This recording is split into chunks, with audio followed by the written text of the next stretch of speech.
For more on the impact on the presidential election, let's turn now to our own Richard Wolff, also, of course, senior White House correspondent for Newsweek magazine. Richard, good evening. Good evening, Keith. All right, we know Senator McCain loves gambling, so here's a gambling metaphor. The risk that he took was that if the bailout package tanked after he promised that he could secure its passage, that he was hearkening to Washington as Batman hearkened to the bat message in the sky. If it didn't work out, he'd be left holding the mess.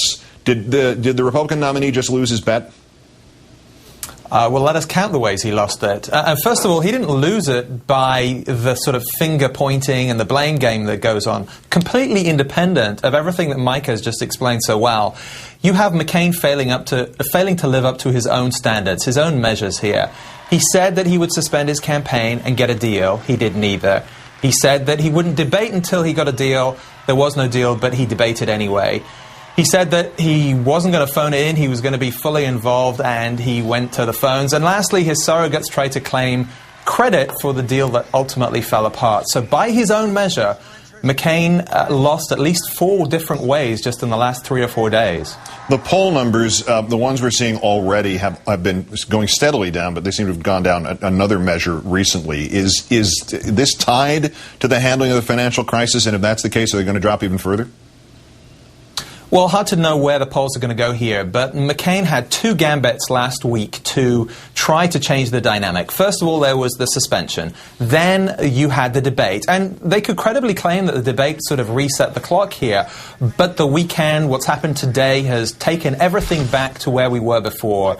So when it comes down to the sort of performance, as people are judging this, I don't believe they're really getting into the weeds of whose bailout worked and Pelosi's speech and all the rest of it. As they measure up these leaders and their response to the crisis, I think McCain has continued a pattern of stumbling, which he set actually the week before. This has gone for 2 weeks now.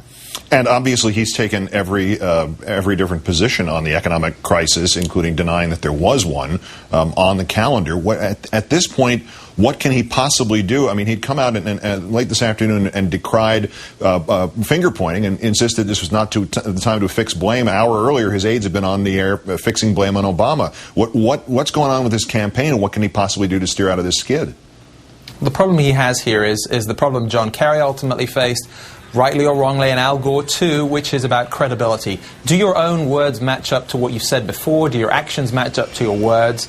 Really, he's in such a deep hole on the economic side that he's really got to turn the focus to Obama now. He has to relentlessly attack him, try to make him completely unacceptable, and just move beyond whatever is left of his position on this economic crisis, because in terms of his own performance, it has fallen apart day by day. And yet exactly what you were saying was counter-indicated by the aftermath of Friday's debate. Was that the key takeaway, which was already, it's as if Friday's debate happened 18 years ago with all the news breaking in the interim, but the takeaway from Friday night was, in independent voters, Obama's not only was Obama perceived as the winner by most independent in most polls, but more importantly, independents had their assessments of him and his viability as a president shot through the roof.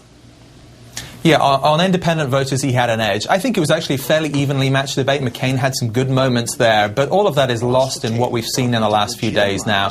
And if he tries to correct his performance, he does enter into Al Gore territory between the debates. Too hot, too cold, which one is going to show up?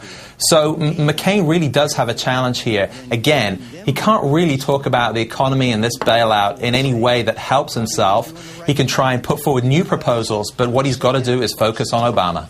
Richard Wolff of Newsweek and MSNBC in the wake of the economic crisis. As ever, Richard, great thanks. Thank you, Keith.